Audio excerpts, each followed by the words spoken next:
میاں نواز شریف کے ہاتھ کی لکیریں کیا کہتی ہیں۔ پہلے بھی کہا کہ ڈبل راجہ یوگ اور مقدر کی لکیر جو ہے وہ اپنے مکمل طور پر جب ہاتھ کے اوپر تک جاتے ہیں تو اس طرح سے دکھائی دیتی ہے۔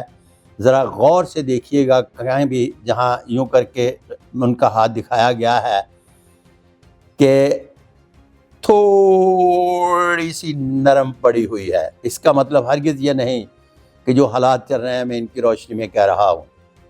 اس سے پہلے بھی میں کہہ چکا ہوں کہ وہ پاکستان آئیں گے، بڑے جلسوں سے خطاب کریں گے اور چلے جائیں گے۔ اس کا مطلب ہے کہ اس لکیر کی نشاندہی میں پہلے بھی کر چکا ہوں، ان حالات کی روشنی میں نہیں کر رہا۔ اب آتے ہیں مریم نواز کی طرف۔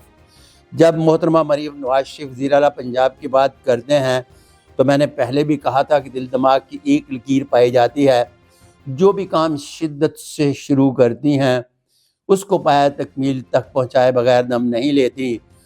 وہ مزاحمت کر رہی تھیں، مزاحمت کر رہی ہیں اور مزاحمت کرتی رہیں گی۔ اب آتے ہیں خان صاحب کی طرف۔ خان صاحب کے ہاتھ پر بھی ڈبل راجہ یوگ پایا جاتا ہے۔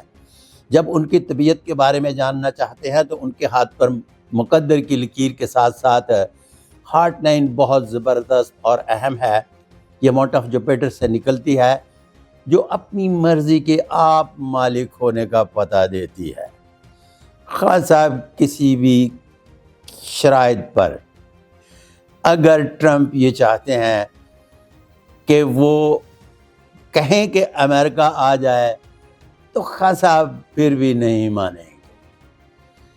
اپنی شرائط پر، جو ان کی اپنی شرائط ہیں، ان شرائط پر جیل سے باہر آئیں گے اور ان کی رہائی ان کے اقتدار سے منسلک ہے۔ واللہ عالم بالصواب۔